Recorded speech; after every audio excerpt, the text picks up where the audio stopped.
Bom dia a todos e todas, sejam muito bem-vindos e bem-vindas ao nosso ICL Mercado e Investimentos. Hoje, terça-feira, dia de IPCA 15, hora de descobrir aí o que a prévia da inflação traz de surpresa ou não aqui pra gente. Vamos falar aí da continuidade das preocupações lá na China, também aí alguns assuntos relacionados ao Brasil, né? Vamos falar o milho que está tomando proporções maiores aí nas exportações brasileiras e também vamos passar pelos principais assuntos do mercado. Mas antes de qualquer coisa, quero dar bom dia para o André. Bom dia, André, como é que você está nessa terça? Bom dia, Débora. Bom dia a todos os nossos telespectadores. Prévia da inflação IPCA 15 surpreendeu até que positivamente, né? O mercado esperava um valor um pouco mais baixo, só que um pouco mais alto, perdão, né? Só que daí o que aconteceu, a gente teve um valor abaixo da mediana. Então a gente vai explicar o porquê que teve esse valor, o que aumentou, o que caiu. Também tem confiança na construção civil. Tem também o caso do orçamento dos Estados Unidos, que todo ano, né, parece o dia da marmota, que todo ano tem essa discussão, vai ter shutdown, shutdown tipo é paralisação dos serviços públicos nos Estados Unidos, sempre tem isso. Mas como sempre, né, Débora, então a gente pode começar aqui o nosso dia falando dos mercados asiáticos, né? Então ainda está a Ásia com muita ressaca por causa do caso da Evergrande, por causa do caso da construção civil, né? Então você pode falar um pouco para a gente, tem até notícia no nosso site aqui para a gente começar a ilustrar, né? Já que vamos falar de bolsas mundiais, mas a gente sempre começa com a Ásia, né? Então o que aconteceu lá nas terras asiáticas? Olha, o continente asiático hoje, André, quem está em casa, né, continua aí no mesmo movimento de ontem. Então, majoritariamente negativo. Hoje as bolsas lá fecharam bem negativas, então realmente a maioria das bolsas foi para o terreno negativo. Ontem a gente ainda tinha algumas exceções que hoje já foram para o terreno negativo. Quem continuou liderando as quedas, aí eu vou até colocar na tela aqui para vocês, quem continuou liderando as quedas hoje foi o Hang Seng, ainda aí seguindo, né, a movimentação de ontem. Então ontem a Evergrande caiu muito por conta ali da paralisação de alguns títulos de dívida e aí a gente teve essa continuidade hoje no Hang Seng puxando ali, liderando as bolsas asiáticas. Então em relação ao dia anterior ela caiu 1,48, aí a gente vê continuidade ali naquelas preocupações, tanto em relação ao setor imobiliário da China, né, que é algo que está trazendo preocupação, mas também aos juros das treasuries, né, que são os títulos de dívida dos Estados Unidos, que também continuam em ascendência, continuam subindo, estão elevados. Isso traz ali uma diminuição do apetite por ativos de risco. Então a Ásia amanhece sob esse cenário. Além disso, a gente tem também, né, essa discussão da votação do orçamento, né, algo que pode paralisar ali o governo dos Estados Unidos, então isso acaba trazendo um pouco de volatilidade para o mercado, embora a gente saiba como isso vai acabar, né, ainda tem a incerteza se vai paralisar ou não, né, porque a gente está ali com um congresso lá mais republicano que está tentando atrasar essa votação, né, ou está atrasando essa votação. Então essa discussão aí de Joe Biden com o Congresso para votar esse orçamento, então isso também está trazendo volatilidade para o mercado na manhã. Então bolsas asiáticas majoritariamente aí em queda, bolsas europeias também em queda e uma abertura mais negativa aqui no Brasil, que a gente vai falar depois, e que acelerou aí as perdas depois da abertura de Nova York.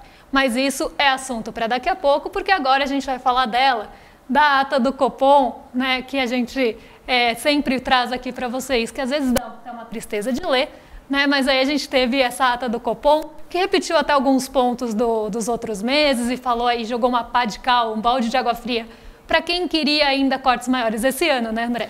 Não, a ata do Copom, pelo menos ela foi um pouco mais técnica, né? Ela não fez tanto aquele copia e cola, mas ela sempre coloca aquelas preocupações, aquele economês, né? Para falar, por exemplo, de perigos do hiato do produto, né? Sendo que o hiato do produto está completamente estrangulado na economia brasileira, a gente sabe. Vamos traduzir esse hiato do produto aí para o nosso telespectador, né? É basicamente a capacidade produtiva, teórica que a nossa economia tem e o quanto a gente está produzindo. A gente está vendo que é uma economia basicamente voltada hoje para o setor de serviços, então a indústria com muitos problemas, então produção mesmo, a gente está bem abaixo daquilo que poderia ter de capacidade produtiva, mas eles vão lá e colocam essa coisa do hiato do produto está estrangulado, isso daí poderia gerar desancoragem, né, nas expectativas, Esse economista fala basicamente o seguinte, ó, eu tenho medo aí porque, segundo a minha teoria econômica, a economia, eles não podem falar com essas palavras, alguns diretores do Banco Central já estão falando com essas palavras, né? A economia tinha que estar paralisada, tinha que estar o desemprego maior, porque isso daí é que vai acabar com a inflação, né? Então tem que colocar no lombo das pessoas mais pobres para isso. Então eles vão lá e usam esses termos técnicos. Mas de resto, é basicamente um copia e cola, que está falando que, por exemplo, que não vai manter realmente o ritmo de 0,5%, que ele encontrou o ritmo ideal, né, para você conseguir realizar esse corte aí sem grandes sustos no mercado, já está antecipando pelo menos isso até o final do ano e sinalizando que essa queda da taxa Selic deve persistir ainda durante o ano de 2024, coloca possíveis problemas internacionais, falando sobre os Estados Unidos, inflação dos Estados Unidos, problema de desaquecimento na China, como se o desaquecimento na China não fosse refletir positivamente na inflação aqui, né? Mas não, tudo já pode gerar inflação, né? Mesmo coisas que teoricamente que amenizam as pressões inflacionárias, não, pode causar inflação. Mas então, é mais ou menos essa ladainha de sempre, mas agora a gente tem uma explicação técnica até um pouco mais completa do que a gente falou aí no dia, quando saiu a ata do Copom. A ata não, o comunicado hoje é a ata completa aí para quem tiver curiosidade de ler, a gente está aqui com a nossa função de traduzir ela um pouco para vocês.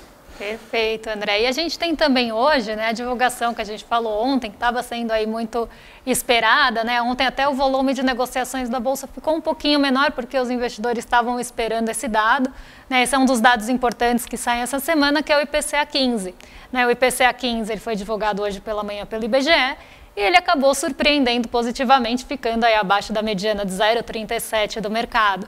Então, a gente teve essa divulgação que estava sendo muito esperada, mas ela ainda não está fazendo efeito porque os problemas, vendas do exterior estão maiores. Mas, André, conta pra gente quem subiu, quem que caiu aí nesse IPCA 15, como é que ficou isso hoje? Perfeito, Débora. Temos aqui até uma arte que a gente montou aqui, um gráfico que a gente preparou aqui para vocês, né? Então a gente tem, por exemplo, aqui, vamos pegar alguns itens e subitens aqui para vocês observarem. A alimentação no domicílio era algo que estava se elevando muito aí nos últimos tempos, né? Você tem um aumento do volume de serviços prestados, então isso aí acaba gerando um certo impacto aí também na alimentação fora de casa, né? Aliás, no domicílio não. Essa aí que a gente está falando, perdão, com o altitude aí me confundi todo. A alimentação do domicílio é aquele que você compra no mercado e tudo mais, então você teve uma queda. Esse era justamente o índice que você já estava observando, queda aí bastante contundente aí nos últimos meses, e teve uma queda de 1,25%. Aves e ovos, eu estava até ouvindo uma matéria aí de um grande comunicador aí polêmico, tal, no rádio ontem, falando sobre como que caiu o preço do preço das aves, o preço dos ovos, né? Promoções de até R$10 a bandeja com 20 ovos, então você teve uma queda bem considerável. Batata inglesa também está caindo agora por mais de 10,5%. Carnes caindo por mais um mês consecutivo de 2,79%. Você teve a cebola também caindo. Então, geralmente o que a gente tem é que os alimentos caíram e seguraram a inflação, né? Quais foram os grandes problemas que a gente teve? Foi justamente os combustíveis. Se a gente for pegar aqui só os combustíveis veiculares, sem generalizar, a gente tem um aumento de quase 5% nesse mês. E o grande vilão é o diesel. E esse é um grande problema porque nosso frete geralmente é feito de diesel. Então, esse aumento que está tendo agora pode ter um certo respingo para outros preços. Então, ele tem um certo efeito inercial, que a gente chama, um efeito em cadeia. Porque o aumento do diesel hoje vai encarecer o frete para as frutas, legumes, alimentos, roupas, vestuários, tudo chegar na casa de vocês. Isso aí pode gerar um efeito rebote muito complicado, né? Esse bem e o bem de energia elétrica, que basicamente faz parte da produção de todo o item produzido aqui dentro do Brasil, ele tem um efeito muito grande assim de rebote, de influenciar, né? De influenciar em cadeia o nível de preços geral da economia. Esse é um grande problema. A passagem aérea ficou um pouco mais cara também, né? Quem for viajar vai sentir um pouco o preço, também reflexo do preço dos combustíveis, já que o querosene não é regulado pela Petrobras, ele segue precificação internacional. A gente está falando aí do aumento do preço do petróleo nos últimos meses, olha aí, 13,29%. E a gente também tem outra tabela, se não me engano, para mostrar também, né, como que foi assim por grupo, né? No geral, você teve de 0,35% de aumento, 0,77% na alimentação e bebidas. O grupo que mais subiu, que são os combustíveis, é o transportes, né? Então, esse aí teve um aumento muito elevado. O grupo de despesas pessoais, ou seja, onde está a maioria dos serviços que a gente está consumindo, também teve uma elevação.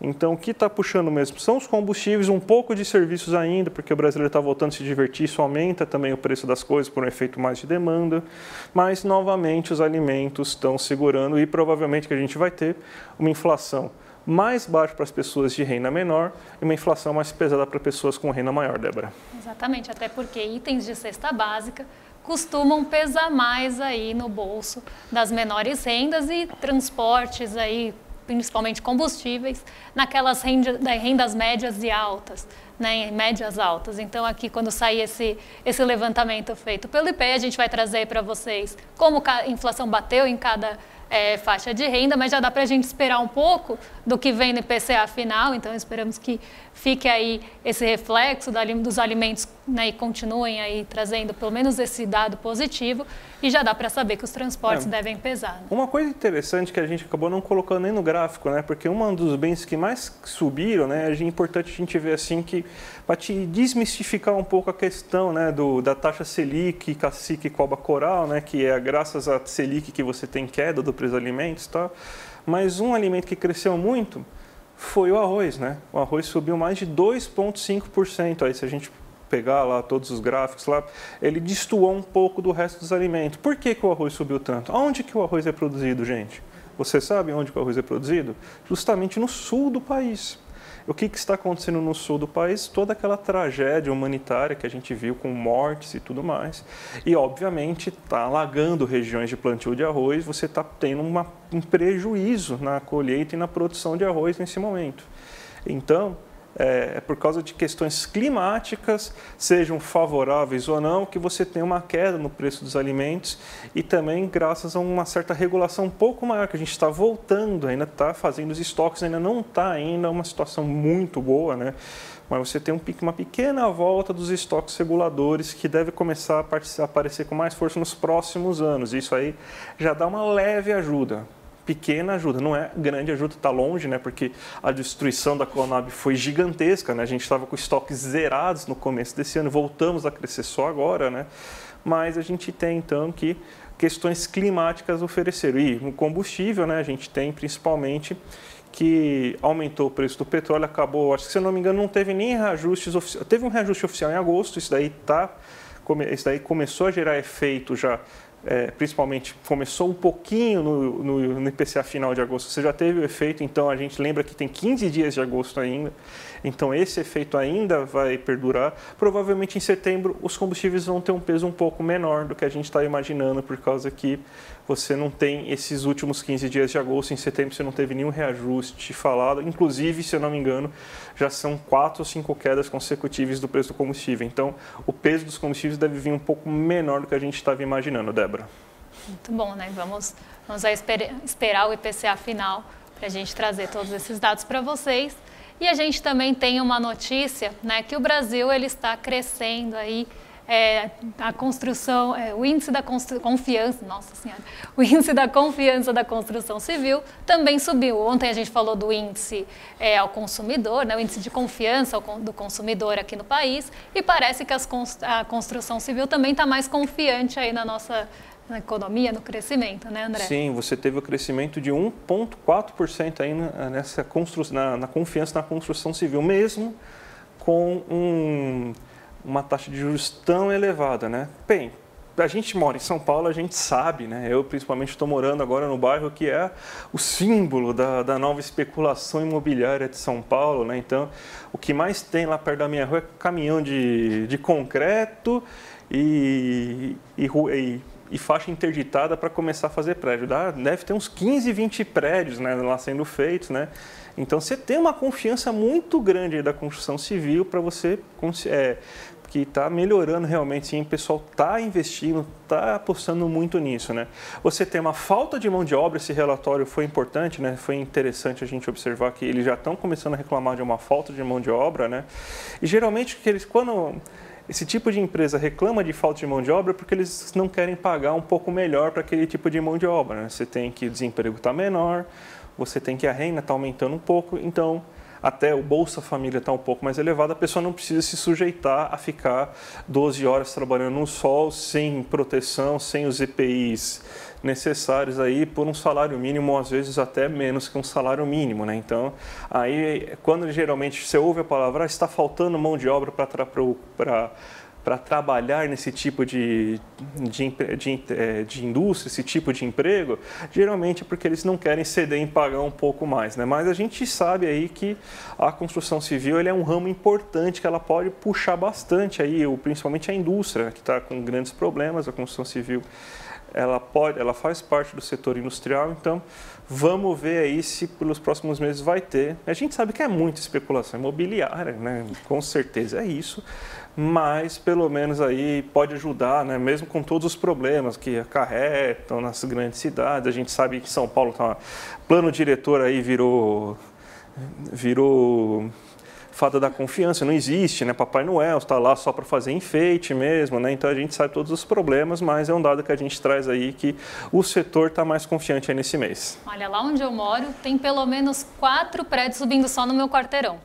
Então assim, né, onde eu ando lá, né, tem algum prédio subindo e a gente sabe também a participação que a gente tem da especulação imobiliária de uma forma como um todo, mas também até os fundos imobiliários, aí principalmente com aquelas short stays, né, que são ali os aluguéis por períodos mais curtos, dependendo da região de São Paulo, normalmente próximos ali a metrô, enfim, essa demanda cresce, né, principalmente desses fundos, né, inclusive tem um prédio lá perto da minha casa que foi construído com base ali num fundo imobiliário, então a gente vê realmente essa especulação, né, também um setor que estava meio parado, principalmente aí nos últimos tempos. Teve a pandemia, teve o governo Bolsonaro, o governo Temer, daí renda baixa, desemprego elevado, as pessoas não queriam mudar de casa, problemas no futuro, e hoje está todo mundo pelo menos tentando ir para um aluguel um pouco mais próximo aí das regiões centrais dos grandes metrópoles, né? Isso acaba incentivando essa construção civil. As pessoas não vão comprar as casas, a gente sabe que quem compra a casa é o fundo e a gente mora naquele apartamento super gigante de 32 talvez, não, um pouco mais, 23 metros quadrados, que tem uma privada, não vamos chamar de banheiro aquilo, né? Porque é uma privada com um chuveiro do lado, que você tem uma cozinha que está do lado da sua cama, tal, aquela beleza de estúdio, né? Não é um kitnet mais, agora é estúdio, que é mais chique falar estúdio, porque dá um ar assim, de sofisticação. Você mora numa kitnet? Não, num estúdio, muito mais chique, né? Muito mais chique, né? Que nem eu sou empreendedor de mim, eu sou colaborador da empresa. Não, eu não sou funcionário. O estúdio é o novo kitnet, né? Exatamente.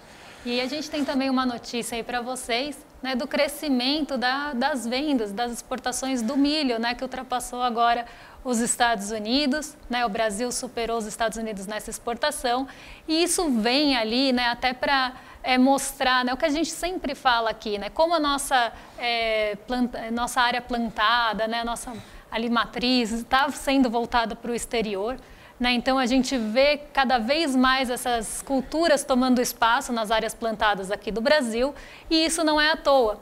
Né? Então, cada vez mais a gente vê algumas culturas ganhando realmente espaço nesse plantio, nessa área plantada. Aquela cultura mais voltada aqui para o nosso mercado doméstico, por exemplo, arroz, feijão, perdendo espaço, né? Então esse espaço está sendo tomado por essas outras culturas, e aí a gente vê justamente o crescimento nessas culturas voltadas para o exterior. Então a gente fez um gráfico aqui para vocês, né, que mostra qual é da Conab esse gráfico, estimativa de setembro em relação à área total. Tá, aqui a gente está falando em milhares de hectares. Então a gente tem ali a área total do Brasil, né, que tem a estimativa de ser plantada, e quanto cada cultura ocupa aí dessa área. Então 56% é a soja, que não traz nenhuma novidade, o milho, que agora ocupa 28,36% dessa área plantada. Arroz, feijão ali, se a gente somar os dois, fica próximo, um pouquinho maior que, talvez nem chegue a 5%. Outros, que são várias culturas menores, 3,66%. O algodão também, que deve crescer aí ano que vem. E o trigo lá na ponta, que também ganhou bastante espaço nos últimos tempos, com 4,40. Então, se a gente pegar só esse meio aí de milho e soja, né, a gente está falando de praticamente mais de 80% aí dessa área plantada segundo a Conab, estimativa para setembro. E aí não à toa, né, que essas culturas estão ganhando espaço, né, isso mostra que o agro não é pop, e o que chega na nossa mesa normalmente é da agricultura familiar, mas vamos ver para onde, a gente, na verdade, o que a gente mais exporta. Né? Então, vamos colocar aí na tela, para o pessoal de casa dar uma olhadinha, que a gente tem ali, né, a soja, né, que tem quinto lugar, que também é bem plantado, café verde, carne bovina. Na verdade, aqui não é, em ranking, né, é só os itens. Né? Então, café verde, carne bovina, frango in natura, celulose, soja em grão, açúcar e aí o milho, que agora o Brasil é o maior exportador, superando os Estados Unidos, e o algodão, que no ano que vem a gente pode ocupar o terceiro lugar aí de vendas, né, exportações, também ultrapassando os Estados Unidos e ficando atrás da China e Índia. Então aqui a gente vê, né, que justamente quando a gente olha aquele mapa, né, do plantio ali, principalmente dos grãos, a gente vê que milho e soja, que a gente tem ali uma exportação muito grande, é quem está aí, né, ganhando espaço. Então, sempre o nosso agro voltado para fora e não aqui para dentro. Exatamente. Né? Se a gente for pegar, a gente até estava conversando que esses dados são da Conab. Se a gente pega também o levantamento sistêmico, que é do IBGE, também os dados são muito parecidos, né? E veja 80%, né? 75%, né? Não muda muita coisa, né? Então, e é só da soja e do milho. Se a gente colocar o trigo, que o trigo também está indo para fora, né? E aliás, o trigo tem uma história interessantíssima, né? Que o agro se beneficiou da Embrapa. A Embrapa é uma empresa brasileira, tá, gente? Uma empresa estatal, que fez lá a semente do trigo para aguentar o clima brasileiro, e eles estão começando a vender trigo para tudo quanto é canto, e o trigo tem perspectiva de começar a ter um movimento tipo do milho, da soja, assim, de ser avassalador assim, nas produções também, para commodities, para você começar a vender para fora. E esse milho, gente, não é um milho em lata que você coloca no seu cachorro quente com purê, obviamente, não é aquele milho que você coloca na pizza. Esse milho aí é um pedacinho só. Esse milho está indo para os Estados Unidos para fazer etanol. Esse milho aí está indo para o resto do mundo para alimentar, porque a Ucrânia não está produzindo milho, tem uma guerra na Ucrânia, todo mundo sabe disso, então está indo para lá. Então esse milho produzido aqui, a gente pega as sobras, né? Que nem o café. O café, nossa, a gente é o maior produtor de café. Mas você sabe quem, por exemplo, é um dos maiores produtores de café, não o café verde, mas o pó de café? A Alemanha. A Alemanha tem até uma banda de heavy metal chamada Creator que tem um café brasileiro sendo vendido na Alemanha. É uma coisa assim maravilhosa, né? Então, a gente vende, os outros tratam e trazem para nós aí de volta. Então, é esse aí o agro é pop aí. Nem os próprios produtos que são produzidos aqui a gente consome aqui. A gente consome café verde do Paraná, que é torrado com baixa qualidade, e é esse que a gente acaba consumindo, Débora. Exatamente, torrado de baixa qualidade com todo o resto ali junto, inclusive hoje, né, teve ali uma notícia meio polêmica em relação ao café, né, que alguns lotes foram até tirados ali de circulação porque tinham muitas impurezas, então esse é o café que acaba ficando aqui para a gente. Né? Mas tirando aí esse resumão aí, lembrando que isso não é um ranking, tá? São só os itens, eles estão só numerados aí como itens. Vamos falar dela, né, da abertura do mercado, vamos ver se o mercado continua de ressaca, com dor de cabeça. Como que tá, Débora, o mercado? Ele tá bem, eu tô preocupado com ele. Ele passou ontem, foi um dia meio complicado para ele. Tá melhorando, não tá tão mal assim. Continua caindo, né, aqui temos o Ibovespa caindo 0,79 hoje. A piora do Ibovespa veio depois de Nova York mesmo, então até a abertura de Nova York, que foi por volta das 10h30 horário aqui do Brasil, o Ibovespa ele estava ali bem perto da estabilidade, com queda moderada ali até 0,20. Depois que Nova York começou a acelerar as perdas, a gente viu que o Ibovespa também acompanhou. Né? Então esse cenário bem negativo, desde ontem, vindo da China, né, preocupações com o dólar, principalmente frente a seus pares, porque aqui ele opera estável. Depois da alta de ontem, né, a alta ontem foi forte, né, então isso trouxe um pouco mais de estabilidade para o dólar hoje, com até leve queda, mas há a preocupação, né, do rendimento das treasuries, que são os títulos de dívida dos Estados Unidos, subindo, essa preocupação que falamos aí do orçamento dos Estados Unidos, que precisa ser votado, né, então isso traz bastante incerteza para o mercado, e por isso também as bolsas lá dos Estados Unidos estão caindo tanto, né? E a gente tem aí Xangai Composto em queda, o Nikkei 225 em queda lá na Ásia, EWZ, que é a nossa bolsa negociada em Nova York, o índice, né? Em queda também. Hoje quem fica positivo? O petróleo Brent está se recuperando um pouco, porque ontem também operou em queda na maioria do dia, né? Então teve alguns momentos de oscilação, mas o movimento foi majoritariamente de queda. O DXY, que já esteve mais forte hoje, tá? Então relação de dólar frente a pares, já esteve inclusive mais com essa alta mais forte, agora mais próxima à estabilidade também, depois da abertura em Nova York.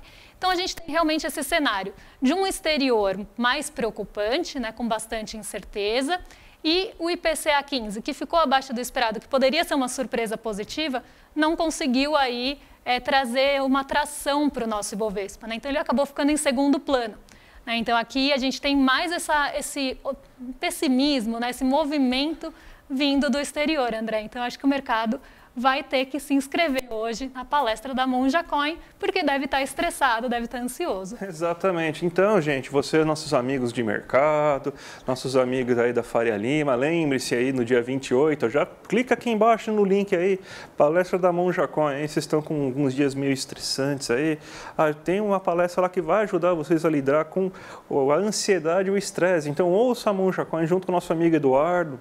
Então, já se inscrevam aí, e vocês que também não são do mercado, também se inscrevam aí dentro dessa palestra aí, que vai ser muito interessante nessa quinta-feira. Então, 8 horas da noite, vale muito a pena tudo isso.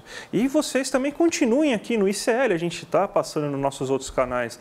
A CPE, o nosso querido General Heleno, está falando lá, está sendo inquirido aí agora nesse momento, mas a gente tem programação à noite também, para você também ter toda essa repercussão do depoimento aí do nosso General Heleno, que vai ser dentro do ICL Notícias 2, né? Chico Pinheiro, Chico Sai, Gabi Varela, dentro desse depoimento, repercutindo tudo que aconteceu aí durante o dia, e logo depois, nossa super Robertinha Garcia e também César Calerron, fazendo aí o nosso Sinapse a partir das 7h30. Então hoje, gente, até as 8h30 tem programação pra caramba aqui no ICL. Então, fiquem aí com a gente aí, que vocês não vão se arrepender, Débora.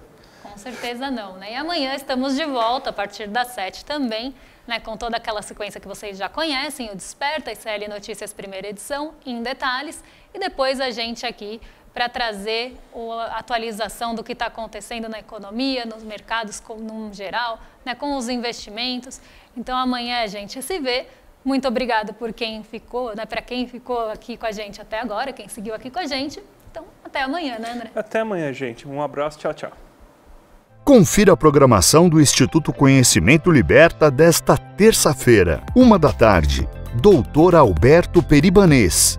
Medicina Culinária. A ferramenta para a saúde no século XXI. 15h. Ensaios de Filosofia Africana com Dr. Eduardo Oliveira. 17h. Encontro com economistas. E Caleidoscópio Jurídico com Valber Agra. Às 18h, ICL Notícias, segunda edição. Às 7h30, Sinapse ICL. E aula interativa de inglês B2 com Andréa Cipoli. Para saber mais, acesse icl.com.br.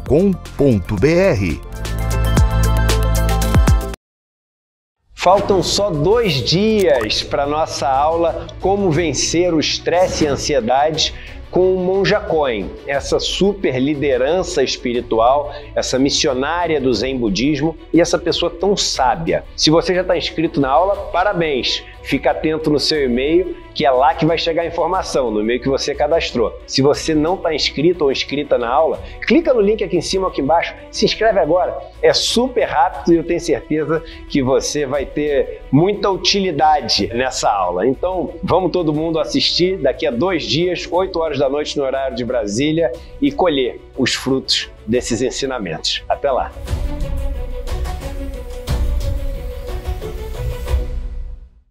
Olá, Olá, meu nome é César Calejão, eu sou jornalista e escritor e eu convido vocês para assistir o curso Brasil, Fatos, Sonhos, Ideias e Cenários para 2023. A convite do professor Lindener, eu, Gessé Souza, Márcia Tiburi, Cris Serra e um time de craques preparamos essas reflexões para vocês. Na minha aula eu trabalho com os vetores principais que eu acredito foram responsáveis pela ascensão do bolsonarismo no Brasil do século XXI e também trabalho um pouco com o que eu acredito ser o legado do bolsonarismo no Brasil para 2023. Inscreva-se na plataforma do ICL e tenha acesso a esse e outros mais de 200 cursos.